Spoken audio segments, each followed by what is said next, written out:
Good morning. All right, let's dive into it. Hello.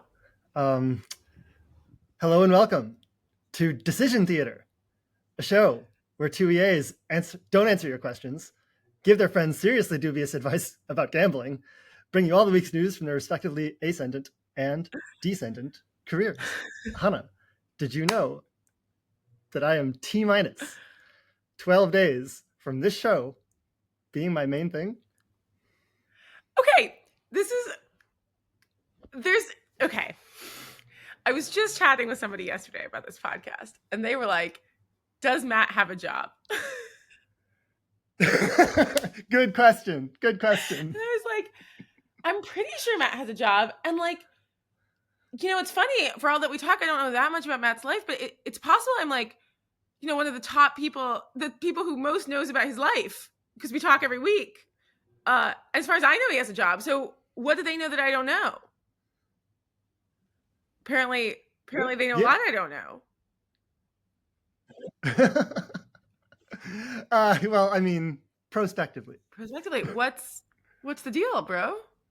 Everything okay? Well, no. Nothing is ever okay. I think in the scheme of things, For Matt or things are average. For the world? Because maybe both. Oh, yeah. I mean, I think you're pretty up to date on the world, so yeah. You just hold your opinion steady. Yeah, there. Great. Matt has been in a bit of a rut, as reflected in the fact that I just totally failed to live up to my shtick here, where I'm the punctual, ready to go every week one. I canceled 3 weeks in a row. Is that what I just did? Some number. I was going to ask you about it. Yeah, there was always an excuse. We don't have to revisit the reliability frame discussion. I mean, that's all very interesting, but we talked about that. But I'm more like, what was actually going on? It's old hat. Well, one, I actually just had an event that I was running for one Sunday. The next Sunday, that could never happen again, which is why you're quitting your job. Yes, unacceptable. If your right hand causes you to sin, cut it off. If your job causes you to miss the podcast, quit. Right on. Why am I so biblical? Yeah. I actually feel like I do make a weird number of biblical. I hope this is okay to say. Our boy Phil Trammell, previous guest on the pod, texted me yesterday and was like, I'm starting a Substack. What should I name it? And half of my ideas are biblical references. I don't know. I like them. So anyway, I was sick a bunch. I was sad a bunch. I'm much less sick and mostly less sad now. So we're rocking. But it's so funny that you bring up biblical stuff, because it's actually one of the things I wanted to focus on. One competitor to this podcast is my main thing in my glorious forthcoming unemployment era, is that I feel like I should compile, compend, and edit some kind of EA holy book, right? And you close your eyes and restrain laughter. I see that's an initial reaction. Thanks for explaining to the audio listeners what's happening. I don't think you need to, because I think they've all done the same thing with their faces that I did with my face. But continue. Not 8 weeks ago did you admonish me or suggest that I would really enjoy some secular solstice bullshit, right? And now I want to write a holy book, and you're like, sneer, sneer, sneer. What's going on here? This is the Paul Atreides arc, just to be clear. It's Jordan Peterson says go to church, and they're like, I just tried to start one high demand organization and everyone gets mad. You told me to take messianic ideas seriously, and I'm here to big if true if it's me. So okay, no, continue. Look, my name is not going to appear on any of this. Continue. Yeah. Sorry. I mean, the details matter. That's a fair point. Is that the first commandment? Yeah, I mean, the details matter. Commandment 1. No, that's very good. I'm gonna use that. That's good. Yeah. So the idea is, and we're actually in one shared Google Doc that someone else wrote Yeah, for this conference I'm not I'm invited to. surprised to see you there. You're not. Why are you there? Look, I believe the protocol is that the authors of these memos can share them with whoever they want, including non-attendees of the conference where the memos will be discussed. And I had You did opinions. have. Yeah, It's interesting because Yeah, wow. I actually have so many thoughts on Google Docs sharing norms. It turns out we could have a whole topic on that. We don't have to, but it's interesting because I think it's just interesting because I didn't expect for non-attendees of this conference to be seeing my comments. Not in that no one wronged me. The line at the top is very clear. But anyway, here Matt Reardon is to Yeah, and you were taking some big risks for those comments too, spicy Hannah. shit in there. +1. Bold. Well,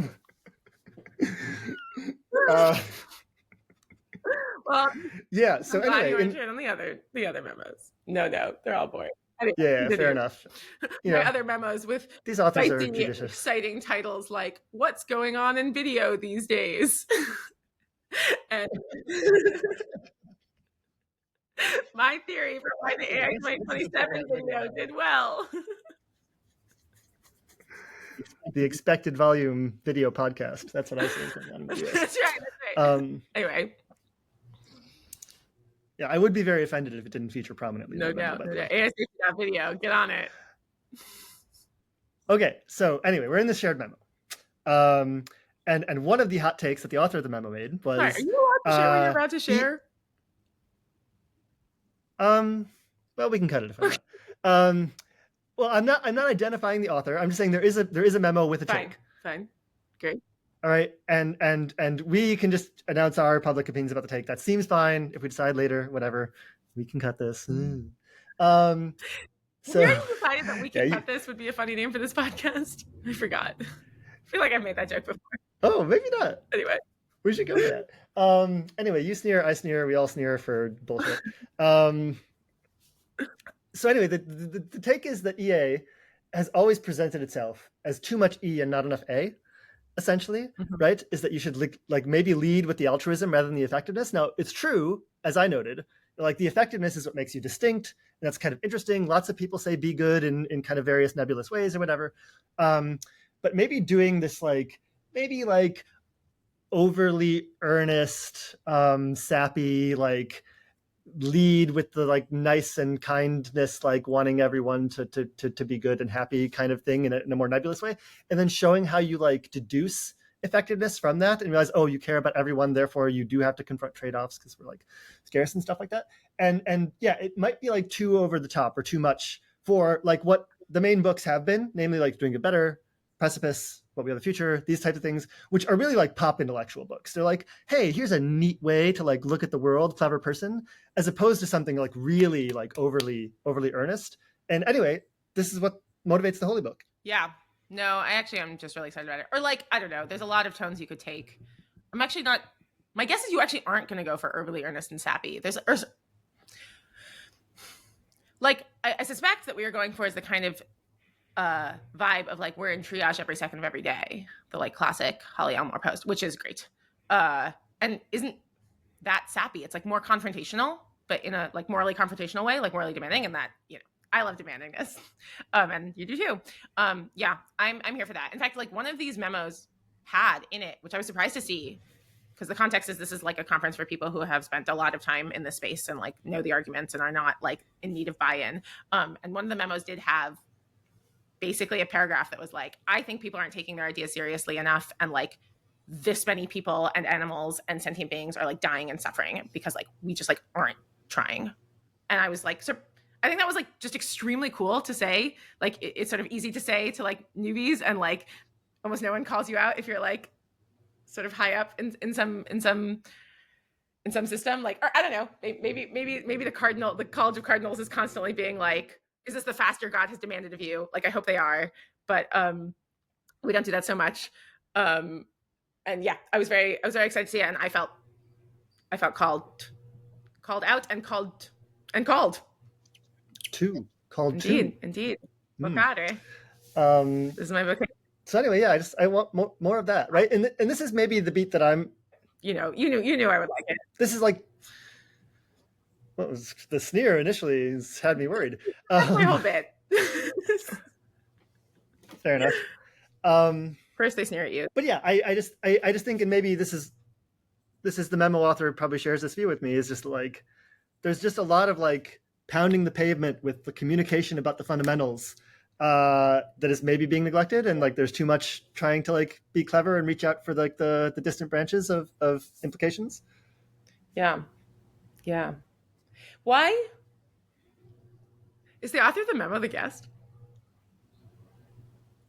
That'd be good. That'd be good. However, no. Yeah. Why do you think this hasn't happened yet?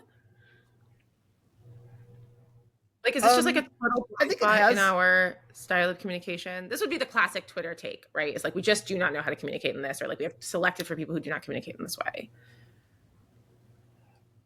Well, no, I think that lots of attempts have been made. If you look at like, say, like justice flows like a holy stream, and like you are called to do better. Like we just don't communicate that way.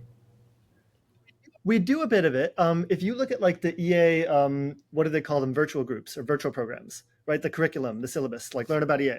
It literally, I think it still starts with Holly's blog. We're in triage every second of every day.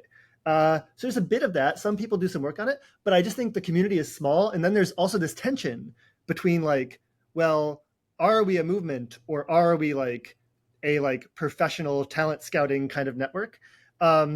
And a lot of the higher status stuff has been more like professional talent scouting, build an org, really do something, be quite sophisticated. And so just like the talented people who could have. I think the higher status stuff has often and always been also the like inner circle of social connectivity and people who like take this as their whole social scene. Right, but it's like an insular, small social scene rather than like a very evangelical one.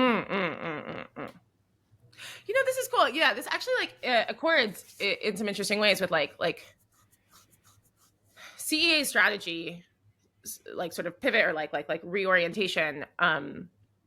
In the kind of like starting about like 6 months or a year before I left or something, like had a lot of this like, hey, have we forgotten that these ideas are just very good and way more people should be living their lives in accordance with them?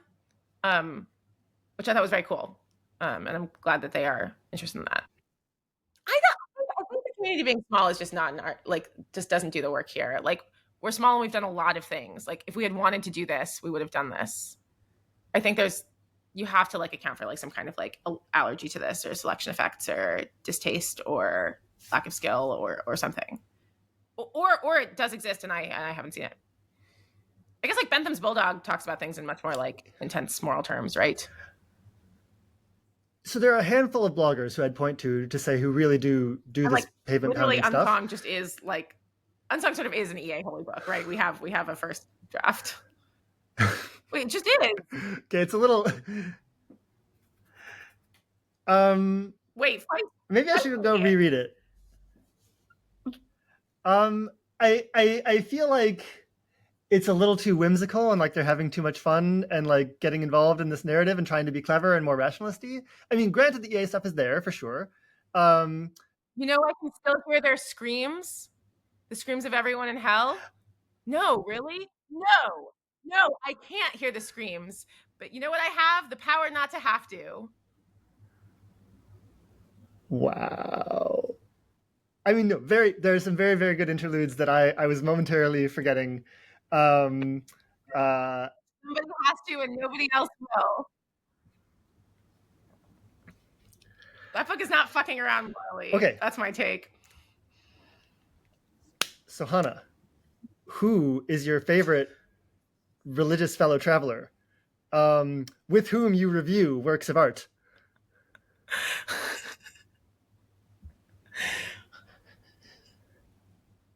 You can do it. Religious fellow traveler. They're Jewish. Yeah, no, it's not. Okay, thanks. Well, I actually was confused. I was like, Jewish, atheist, rationalist, yay, right? That's my religious fellow traveler. With whom I review works of art. Oh, God, I have to know this. I mean, they're my horror movie friends, but I don't think that's what you mean.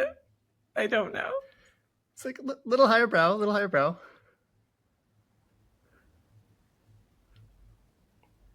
Give me another hint, and then I'll give up. Oh, the name of the show today is Decision Theater.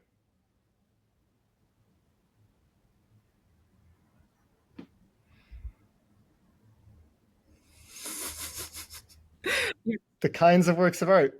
You've expected too much from me. Hurl one up. It's your favorite theater review, buddy. Sarah Winthrope. Of course! Sarah! Wow.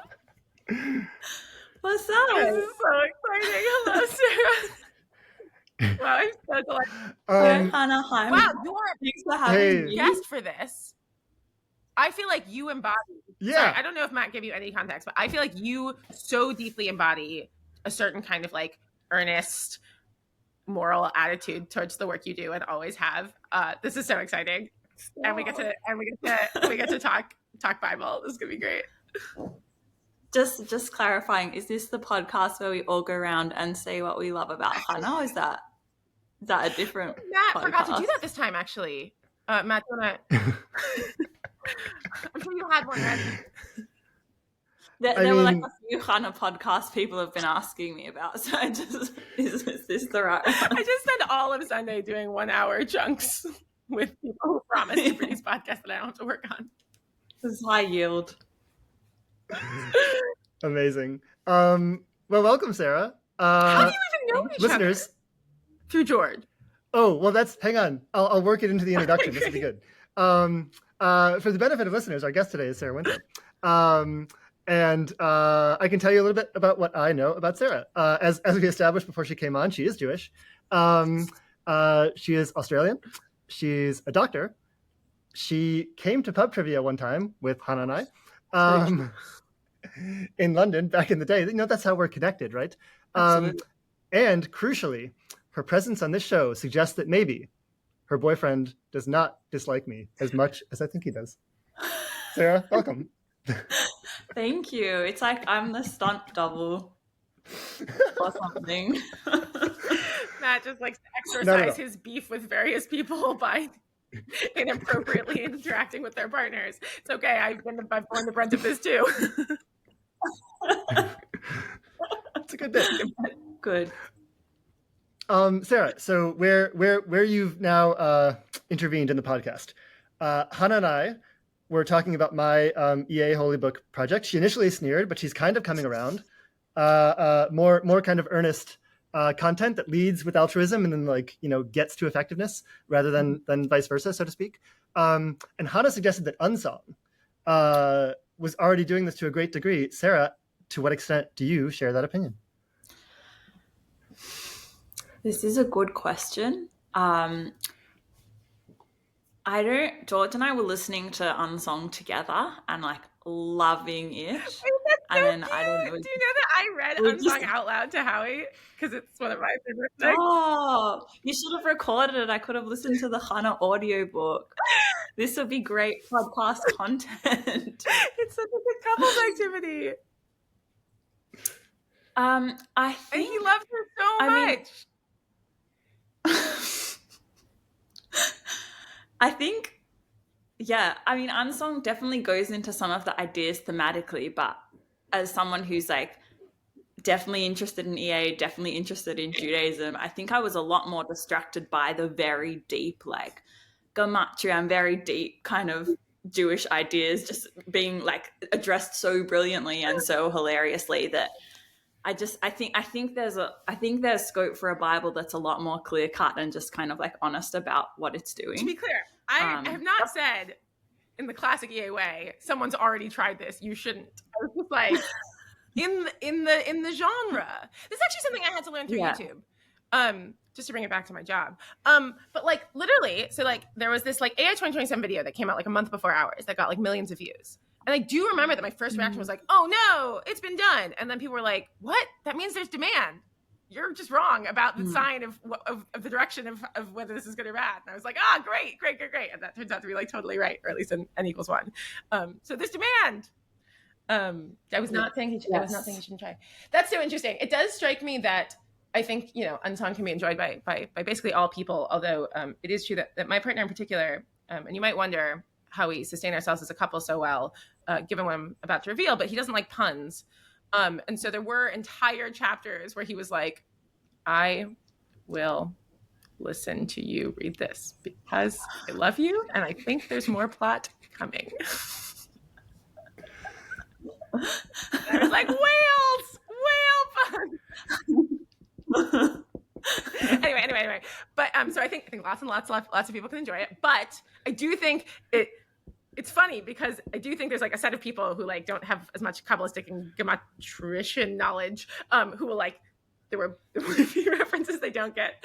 But I hadn't thought about people who know too much, like you, and it's just like, it's like a deluge of like, what is happening? Who is this man? What yeshiva did he go to? Like, what, like, is he from Tzfat? Like, what is going on here? Like, literally, I'm sitting there like, how did he, like, how's he run the numbers on this? Like, that's amazing. People are constantly like, can LLMs count? The real question is, can LLMs do gematria? We should find out. Honestly. Because there is a lot of room for hallucinating, or like, I think hallucinations should be called delusions in just like a definitional sense. Like, it's a fixed false belief that you're conveying. But still, the notion is there. It's like, you could say anything, and I just can't count that high. I mean, I could, but I won't. Alternately, we treat LLMs as like oracles, that when they say something wrong, it's only because we like haven't understood it yet. Like, no man of woman born, and I'm like, I haven't gotten it yet. Yeah. So we have 2 references in that Matt hasn't gotten, one Jewish and one theater. So this is good. We'll try to sneak in some more. Yeah. Am I representative of the listener base? Are they all like deeply studious Jews? Is that? I guess I would be the one to know, and I don't. Yeah, I hear this podcast is really popular at the yeshiva scene. So. It should be. Oh, good. Good. Moving things to a higher level of generality. My complaint about the not entirely earnest suggestion that Unsung should be the EA Holy Book was that it does indulge in a little bit too much like whimsy and like cleverness to like such that it like takes away a lot from the earnestness that you might want from this product. Does that seem right to you, Sarah? Yeah. Whimsy is like a fair. I'm like, it's a story. It's its own thing. That maybe is like, I would maybe call it a distraction if its goal is to be. How much is a story? All the respect. That's a good point. It's not just a book of laws. There's like a sidebar that's all laws, but it's a story. Maybe it would help me to understand that. Sorry, I'm indulging myself so much in just not explaining. I'm loving this. I'm just having a great time. No one needs to know. Sarah, continue. Sorry. I was going to ask Matt what you're kind of envisioning for this holy book, because maybe that will help me draw a distinction more. Yeah. So, I mean, the idea is, I think Hannah had a good suggestion earlier, which was we're in triage every second of every day. Do you know this blog post? It's kind of classic EA, like really like confronting the kind of like moral seriousness of reality itself. And then maybe like editing this into a larger compendium of things like that kind of just like push people to be like, no, this like really is quite profound, the situation that you are in and like the options that you face. And just to put people in that kind of like reverent place that I think holy books try to do, and just take a lot of different works in this genre. So I think like Strangers Drowning was like one thing that I threw out there, just like these stories of people who did, I think, have that feeling or take it seriously, and then just like make them quite compelling. Maybe you need to make them shorter. You work them in with things like we're in triage every day and 500 million, not a single one more. A lot of what like Joe has written, Joe Carl Smith, on like on sincerity and things like this, on killing ants, on being mortal. And you just kind of, you put these things like in order, you get all the ideas in there, but they like have this very consistent feeling of seriousness. This, yeah, I would read it. I'd add like uncaring to the list. I think that was really that impacted me really deeply when I first came across it, and I still go back to it kind of every so often. Nice. Tell me about uncaring. I should know this. Sorry, yeah, I definitely read it as part of like an intro course. I think Nate, and I can't remember his last name. It's from Minding Your Way. It's from Minding Your Way, Nate Torres's blog. The hour. Okay, yeah, all right, and it made its way into like the uni intro course I did, and it talks about members of different charity groups. One might be like kind of a oil spill, how oil spills like affecting all these birds, coming up to different members of like a corporate organization saying like, can you donate a bit of money to help this one bird get out of this oil spill? It's drowning. It's in a really horrible condition from like a big oil spill in a natural area. And then kind of, okay, if it's happening to one bird, how much would you pay, and getting like estimates for that. And then like extrapolating that to like the enormous scale of like, how many billions of trillions of animals that this affects every year, and like how much would you pay for that, and just kind of the sheer scale of the like, I can't even fathom how many numbers that is, and kind of like how distressing that is. That's like the one part I remember, but it's a lot more profound than that. Yeah. Okay. Well, I would hope so, because my like initial worry, and like a large part of this project is kind of try to be pushback against what I see as like the trend to lean into effectiveness and numeracy and things like that. Which like you should definitely get there. It's like critical, but like maybe start from this place of like, well, like what is in your heart, and like who and what do you care about and how? Yeah. This actually reminds me now how it starts, which I think is what got me, is like, I can't process big numbers easily. And like a million, if you said like the nearest star is like 1 million light years away, I'm like, oh wow, that sounds far. And then if you said it's 1 billion light years away, I'd still just think that sounds far.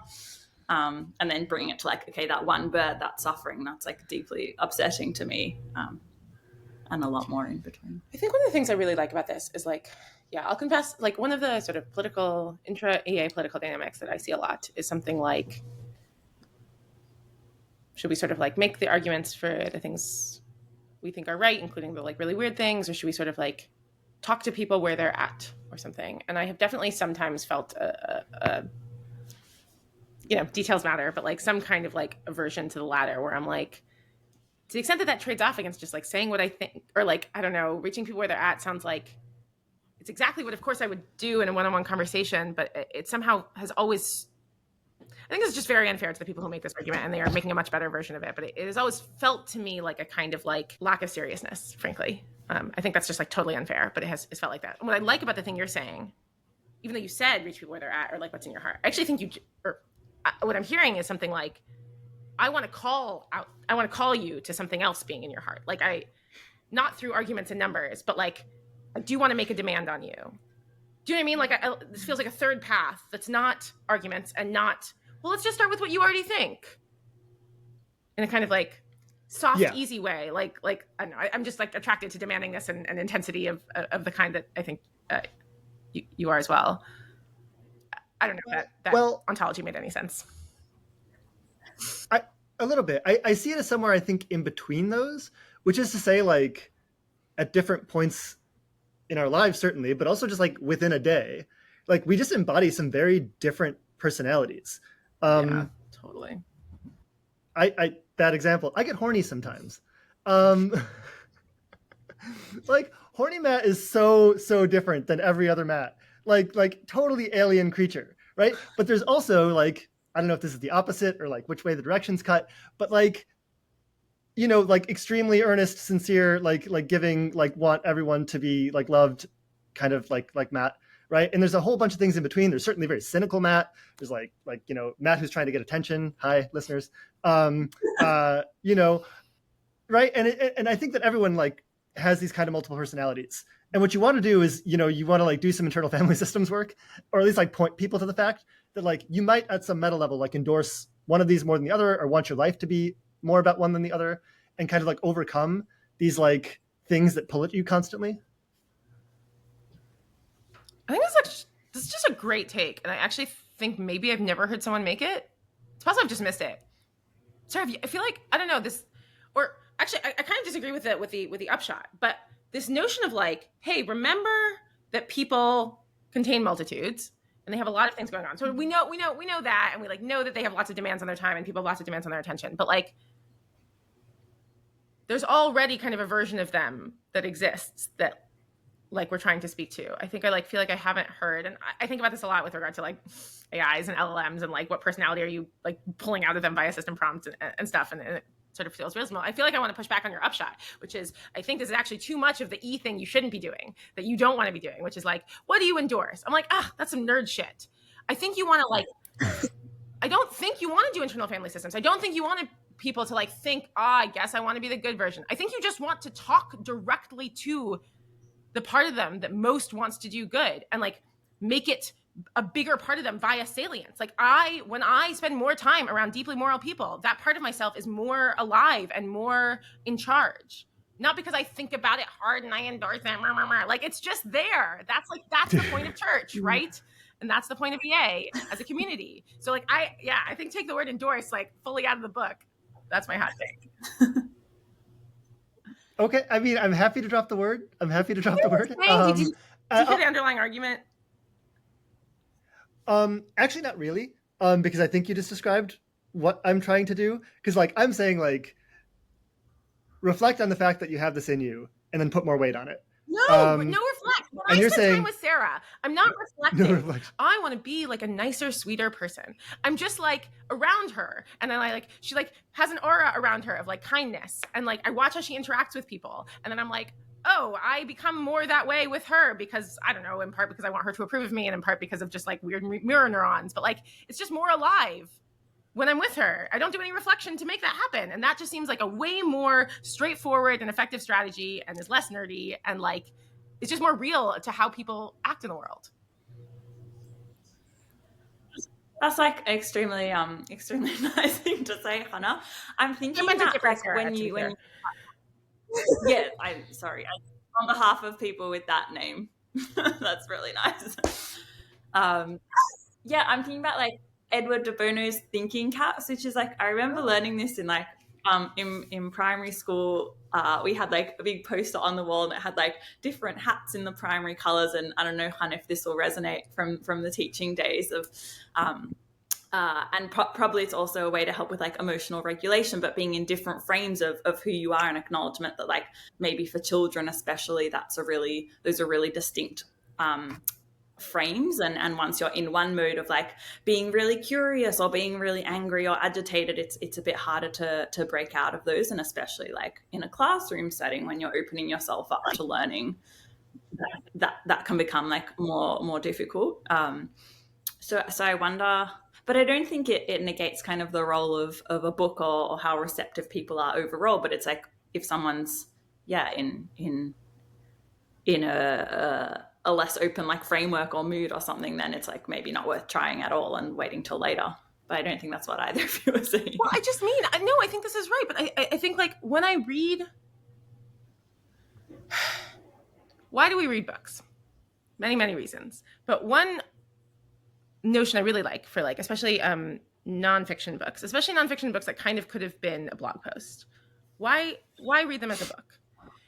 And one of my favorite arguments about this is you spend more time like inhabiting this world. You spend more time dwelling in it, letting it marinate, like seeing what it does for you, seeing what it, like every time someone asks you, what are you reading? You like talk about it and you like try it on for size, and you like are like kind of experimenting with being the kind of person for whom this is a bigger part of your personality. And so when I read books, sometimes they start with like, I ask you to consider being the kind of person who would read this book, but mostly not. That is like the subtext. That is like the implicit, that is the thing that is going to happen by default anyway. Like, I think what I thought you were doing, which I don't know if you are, is like doing more system 1 and less system 2, but I'm into it. Yes. Yeah, so I'm really bad at system 1 because I don't have a system 1 in any aspect of life. Yeah, way too much conscious thought happening up here. More like depressing things like that when nice women are around in some deep hope that they will jump in to fix him, because I saw both of our faces and I was like, are we both thinking, should we fix him? And I've already decided not to, because I have a full-time job. But I was kind of thinking about how do you get to having a system 2 without a system 1? Like, that's numbers. This is great. This is great. I don't know. If there's a system 1, it's very small. And Hannah, you have never seen me when nice women are not around. See that? See how I did that? That was good. To your general point, That's funny. I have I think there's some like hybrid strategy here, and I just fully agree that like if I'm doing a thing, it's probably going to be 2 system 2, and so I should temper that. But I feel like the Bible is like boring, and like reflective, and talks about like basically like the like ontology of like the Christian universe and like how it all works in a million different ways, and it's incredibly meta and boring and like da da da da.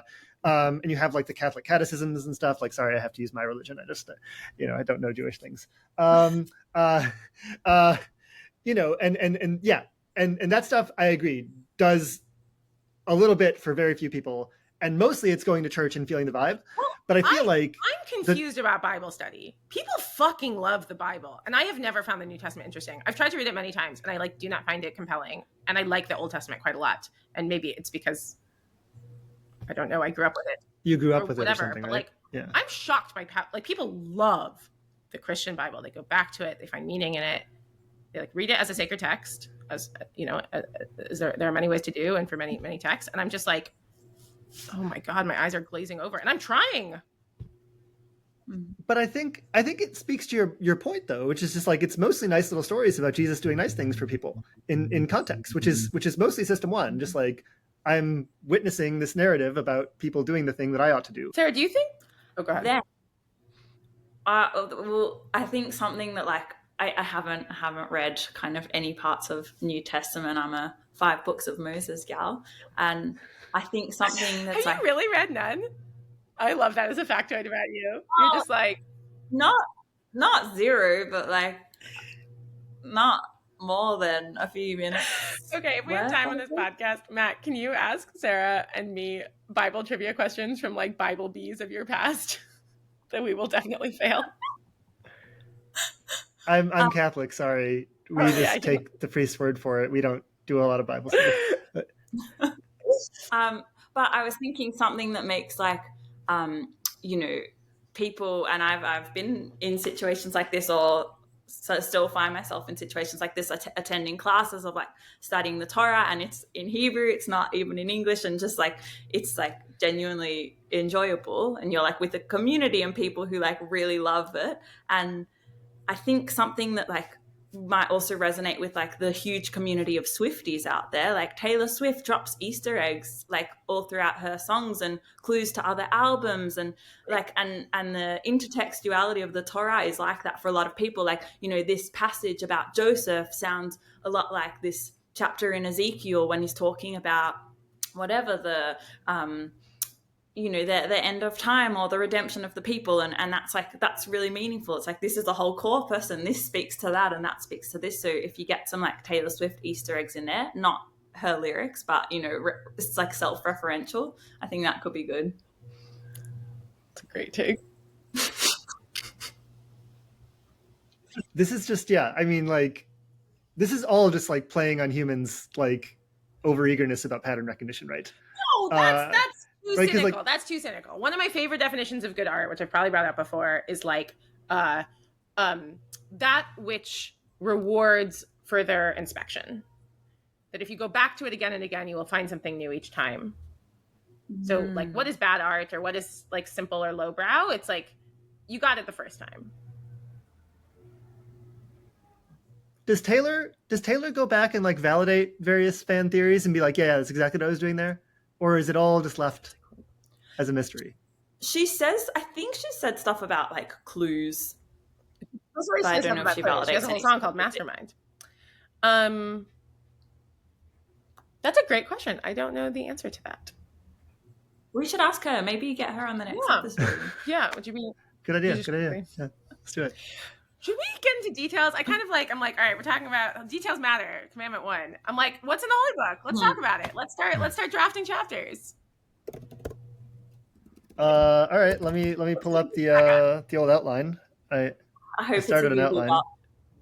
Doc. It is a Google Doc. I was hoping for a Let me use Notion with little Google. like Bible emojis and like.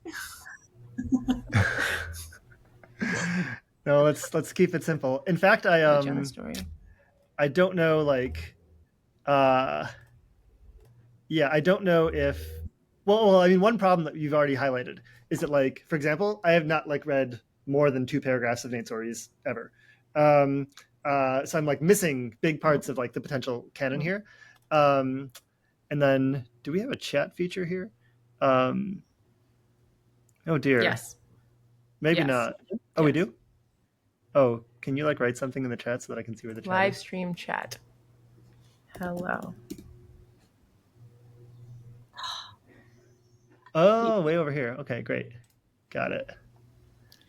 Well, it's so All I right. think I'm not into this idea of compiling other people's writing. I think I just want original Matt or Joe writing, or whoever else. Well, that would be a heavy lift. Yes.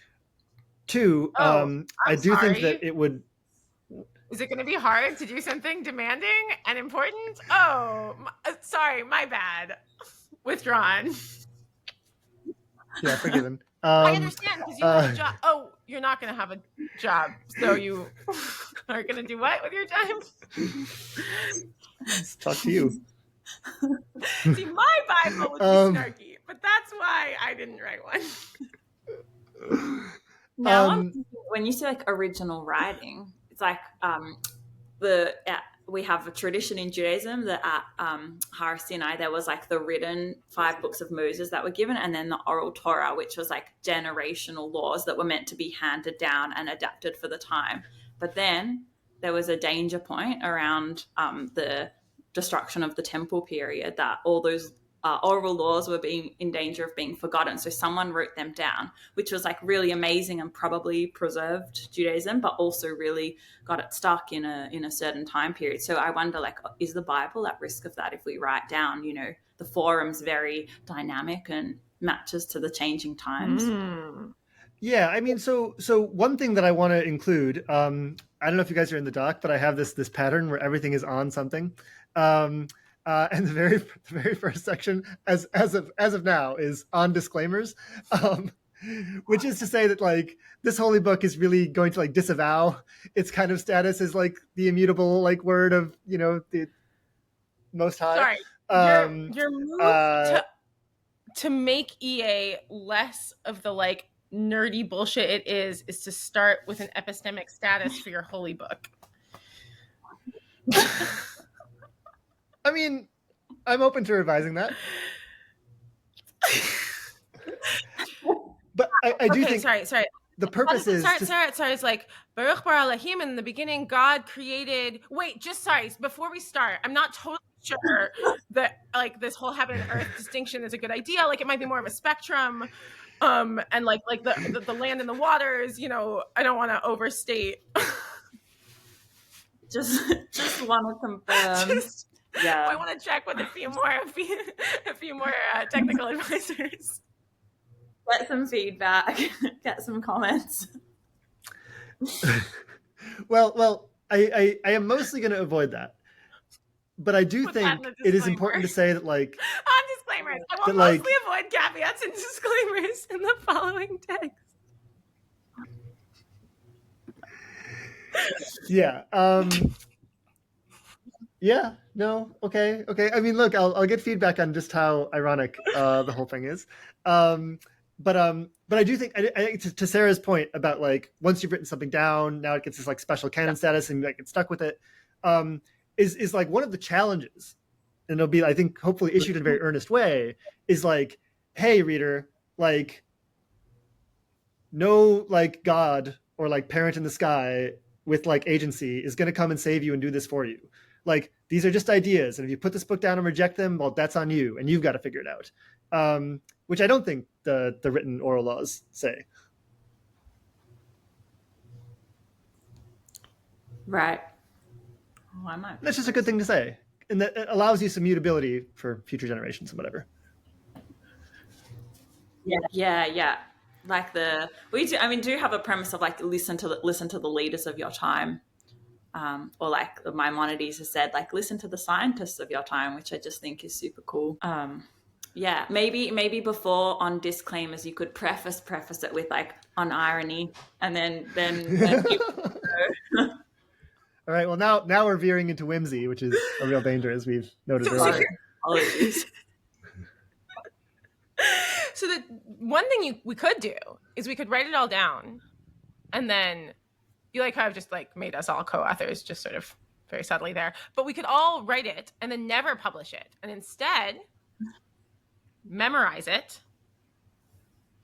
perhaps in like verse or with chanting to like make it more memorable, and only tell it around campfires at EA events as the oral tradition and as epic poetry used to be told. And then you can just like add little bits. That's what people used to do. They were like, I guess this like Odyssey like has a bit of a plot hole here. I'm just gonna like throw in Circe. It's gonna be fine. Yeah. And then also it's not gonna be in English. It should definitely be in Esperanto. Yes! Good.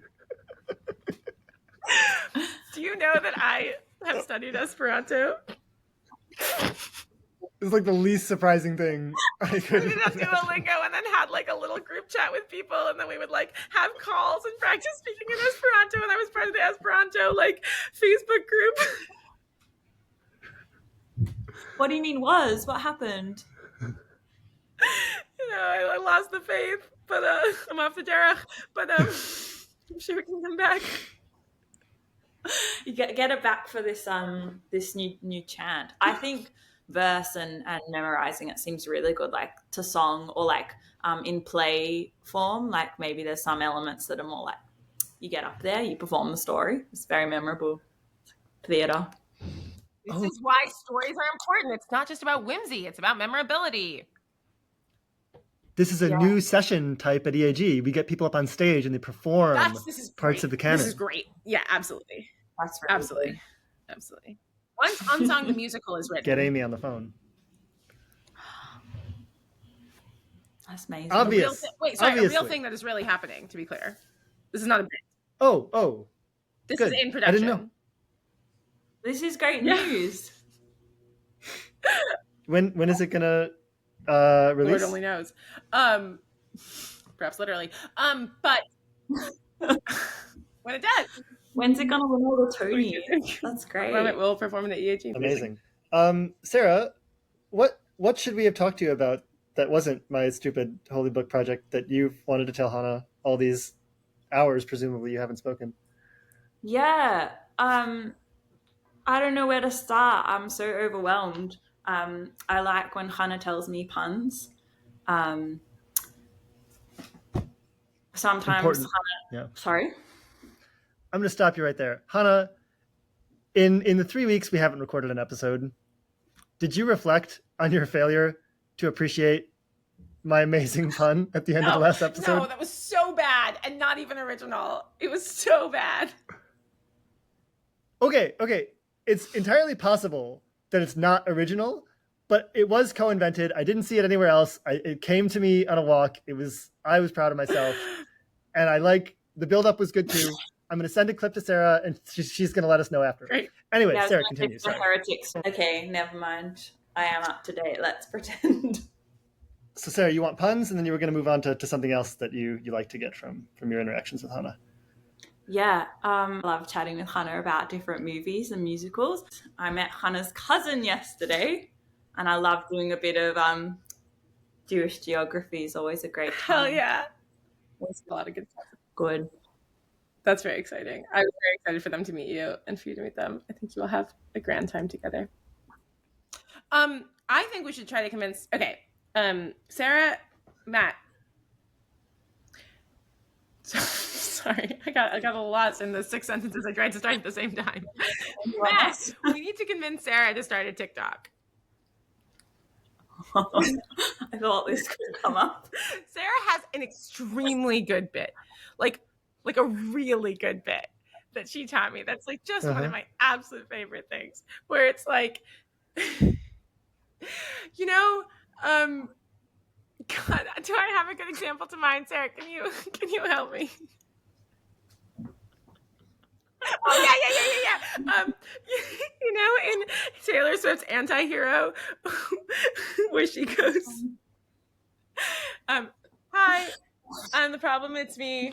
Oh, and then she's about to say, at tea time, everybody agrees.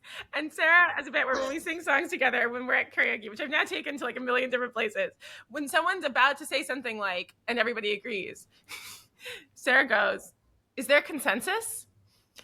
And then Taylor, as if responding, says, at tea time, everybody agrees. Sorry, this makes much more sense. I got this. But it's one of my favorite things. And actually, I'm thinking so skeptical. Like, hear me out. You just ask questions to which the next line of the song is the answer. And it's just a total delight. And actually, Swifties do this. Or at least they like, right? Like, they actually are like things they yell out. And they're like, where are you going, Taylor? And then she says, like, on on the east side, where are you at? Right? So like, it becomes a call and response. It takes what was a unidirectional interaction and makes it chanting and responsive. Anyway, it's an extremely good bit, and she has extremely funny ones, including the Austro-Hungarian Empire. I don't even remember which one that is. Hers are much more complicated. Like, mine are like, is it good? And then the song lyric will be like, everything is terrible. But hers are much better. And I think she could start a TikTok and be extremely famous, and it would be an extremely good bit. But she doesn't want to be famous. Were you just singing Ben Abraham, by the way? Everything is terrible. Co-invented.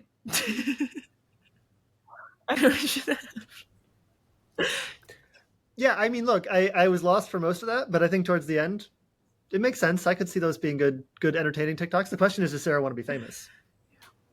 Not particularly. What do you want, Sarah? Could she reasonably convert her fame into value? Unclear. I think this is surprisingly hard for people who make dumb TikTok content. I think they sometimes do want to like, but it's so flash in the pan and it's so audience capture and it's so out there. If you do anything that is not the dumb TikTok content that made you famous, people just ignore it. That's often right. Less true for YouTubers, but yeah. Well, this reminds me of something I've brought up to Hannah before, which is I watched the Prince and I. Is that what the Julia Stiles movie is called?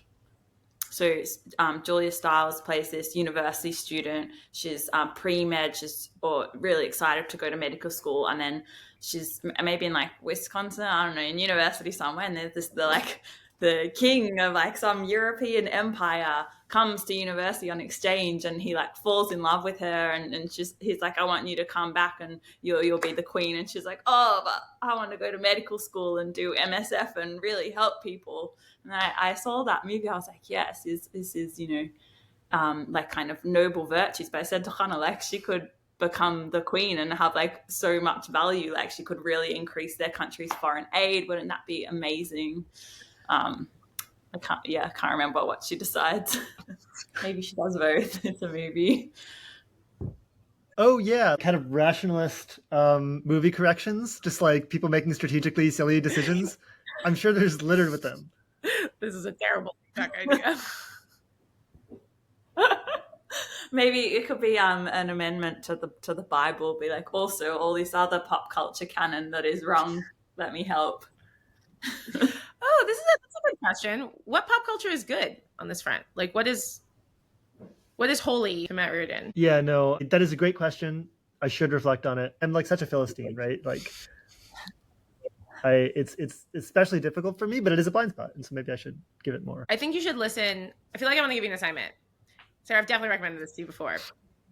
I think you guys should both listen to a few episodes from the beginning of Harry Potter and the Sacred Text, a podcast, which treats Harry Potter as a sacred text, and in particular, like, does a lot of discussion of what it means to treat a book as a sacred text.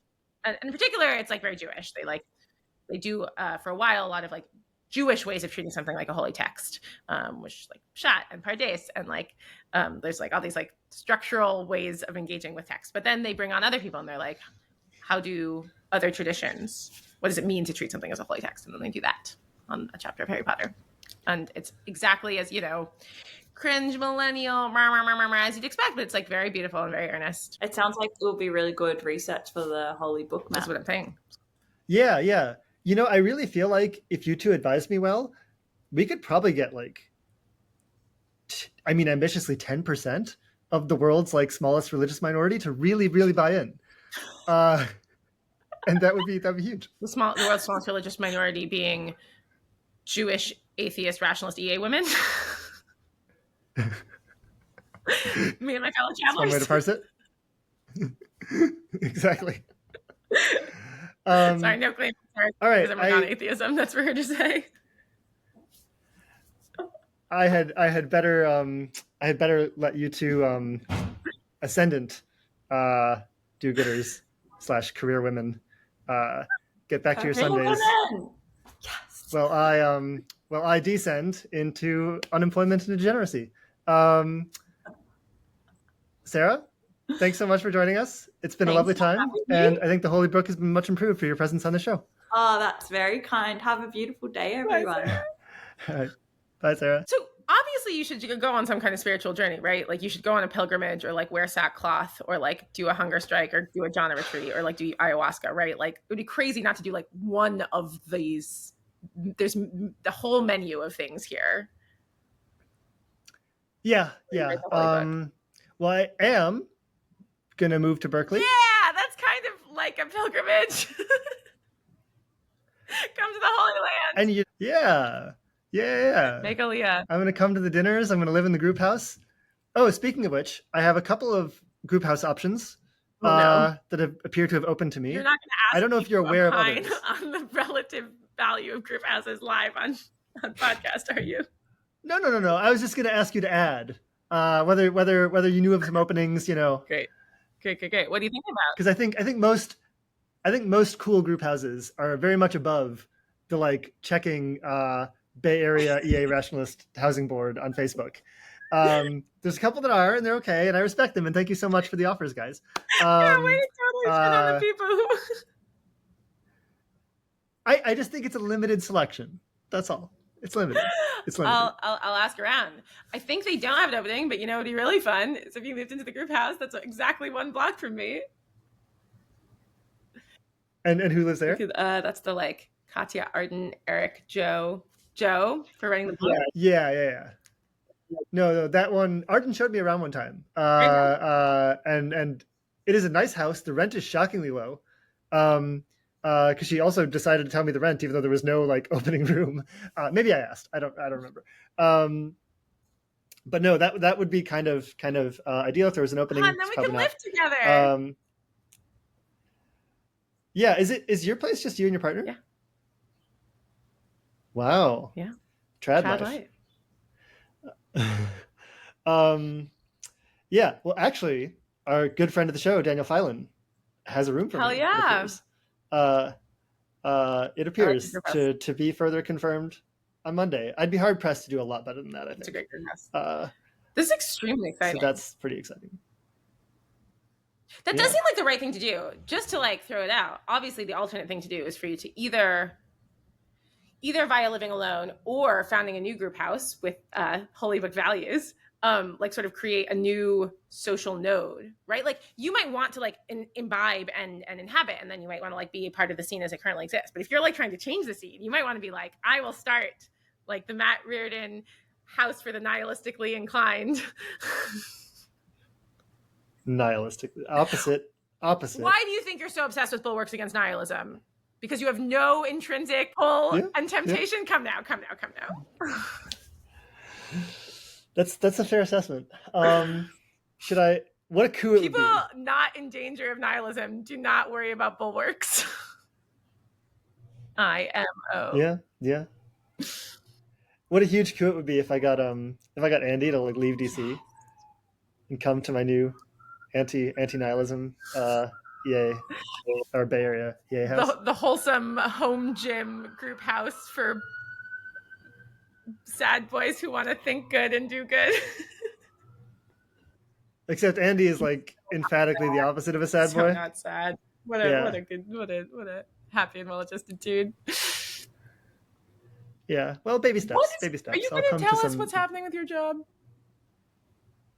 Oh, yeah, great. We have a few minutes. I was bad at it. It was bad for me. I think you can like fairly read.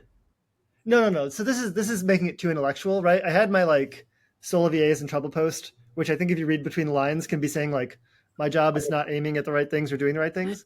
And that is like yeah. That's like 5% of the issue or something like that. Yeah, I think like it was a much more project management intensive job. And I don't know what your intuition is for someone without a system one, how they would do at project management. Maybe this is the totally like wrong characterization of my condition. But like, wow, did it feel overwhelming to have like the idea of going to a doctor and being like diagnosed as lack of a system one is extremely funny to me.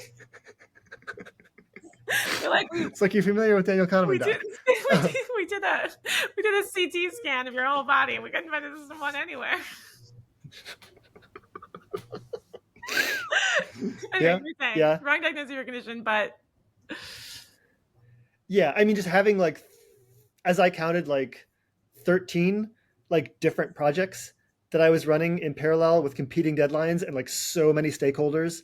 So like internally, like 4 or 5 people who like had decision-making authority, it seemed, and then externally, like all the candidates for roles, like wanting to hear back, and then like the process changing and like deliberation happening around that. And just, like, I was like super overwhelmed. Project management is not for me. I should focus on 1 or 2 things at a time and try to do okay at them. Yeah, and then like, yeah, just like I think maybe partially like remote org, maybe partially like busy new growing org, but just like, yeah, I well, and my own track record, I don't get along with my managers. This is a funny story. At a recent EAG, Arden, good friend of the show, who has not been on the show, but is a good friend of the show. She, very flatteringly decided that she would like just kind of pitch me on exploring a role on her team at 80K or whatever. And she said she wanted to do this. She sent me a message. And my immediate response is like, Arden, I know we're not like super close friends, but I sort of aspire to maybe that happening at some point. And this would totally kill that. So let's not even touch it. Yeah. Yeah. So there's that too, which is like, I got a lot of my own problems I gotta get over. But at the end of the day, just like, I think, well, here's something that's more universal and might be relevant to listeners. You've experienced people in our circles flagging the thing they really, really want to do at some point, hopefully soon or whatever, is kind of get off the like accelerating treadmill of like, wow, so much is happening. There's so much to track. What are all the latest AI developments? Who's hiring? Who's growing? What's happening in the realm of policy? What are the latest papers? And just like step back and like think and like figure it out. Like what's important? What should people be doing? And yeah, no one ever gets to this. It's like a constant source of frustration for everyone. I know that I am just like a little, whoever. But like, I want that too. And I can just have it. And so I'm going to take it.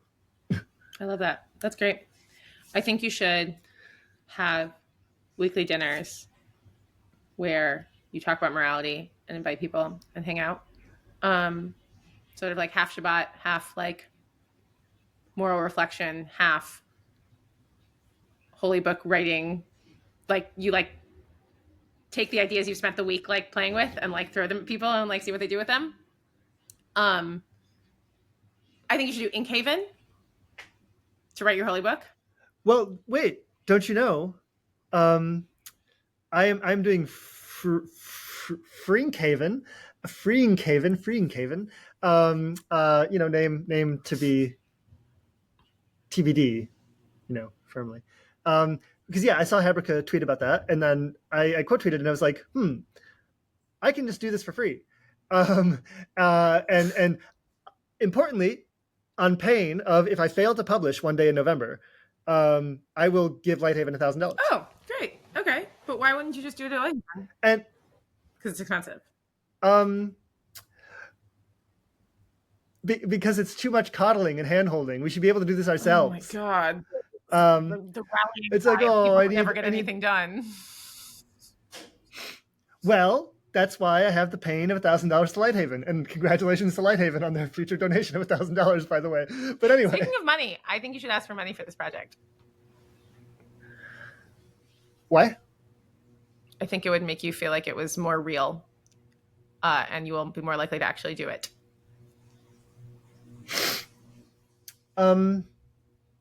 That seems like fair. That's like a good prior. And I kind of like the idea, if it's true that somebody would fund it. Like, I don't know, it seems like the kind of thing Scott might fund. That, I don't know, that says something maybe cool about our, it's sort of, I'm like sort of doing an evidential decision theory thing where I'm like, if you ask for money and you get it, then I will feel like that would be a cool fact about our community or something. Yeah. So plausibly, if I thought about it more, I'd be like, wow, it'd be really bad to community's moral seriousness to fund this. Yeah, no, also possible. And so I'm receptive to the general point, though. But I do think that people when they were like, oh, I shouldn't treat things as a real job, or like I shouldn't take money for this because it's not like real yet, they like will get less done. That seems like the right prior to have. What's interesting though is that I just haven't like actually experimented with like dedicating my time to something where I didn't have some external obligation pushing me to do it. And I want to see what that's like. And I totally concede that like most people who say they intend to do something never get around to it. I don't know how much of the explanation is like because other externally driven things just dominated at that point, and what you need to do is substitute those because that's just like a necessary way to get anything done. So I'm going to very deliberately not have any external things pushing on me, and see where that goes. That's great.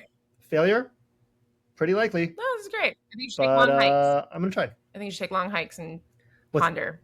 It's a good thing to do out here. Yeah, and you know what? I really want to reshape this show to be like, I have a big post, a big point that I want to make and write about. And like, Hannah, here's the thesis, here's the evidence. Come help me just tear it apart. Yeah. In a lot of ways, like my 80K post that recently did pretty good was like a product of I forget if I actually wrote it before I talked to you, I guess. Let's reverse that order and see if that helps the posts. But yeah, I mean, things that you actually workshop and actually talk to people about just end up a lot better. You know a lot more. You like can appreciate the actual counter arguments and whatever. I'm so into this. So yeah, maybe my bum podcast can be a real boost to my bum blog. But anyway, I feel like my whole bum life is getting enriched. So it's great. Good. When are you moving? Mid-October. Great. So a little over a month away. Great. Can we throw a welcome party? No? I thought you would say that. So I had a backup question prepared, which is, what is the welcome event that would most serve the goals that you care about? Like, should we have a hike with the people you most respect around here who would say yes to a hike with you? And we can talk about morality and stuff. Because there's a cluster of people Hannah, who meet every week and like talk about, well, so there's a sequences reading group, which is separate, but like a couple of people I know just like, not really every week, but they try every week to just like think about like slavery and death and like war and just, like big things. Well, how about, right, we handle my main objection to this whole line of questioning, which is like, I don't want to map focus anything. Like, I'm not going to put my name on the holy book. I'm just going to throw it out there. And, the 50 listeners to the show will know that, like, maybe I was the driving force behind it. I can't believe we had a whole episode about Hannah having a complicated relationship with attention. Well, maybe that's just a thing we have in common. Yeah, I love the group, though. I'd love to attend as just, like, a relatively anonymous new member. I guess it's only, like, 10 people. So, like, you can't be truly anonymous, but it's just like, oh, Matt's going to be here this week. That's all. Well, great. This is very exciting. Excited to see you in person. It's going to be good times. We're going to get a studio. I was going to ask. Should we get a studio? Maybe we'll just rearrange your living room. Not to impose.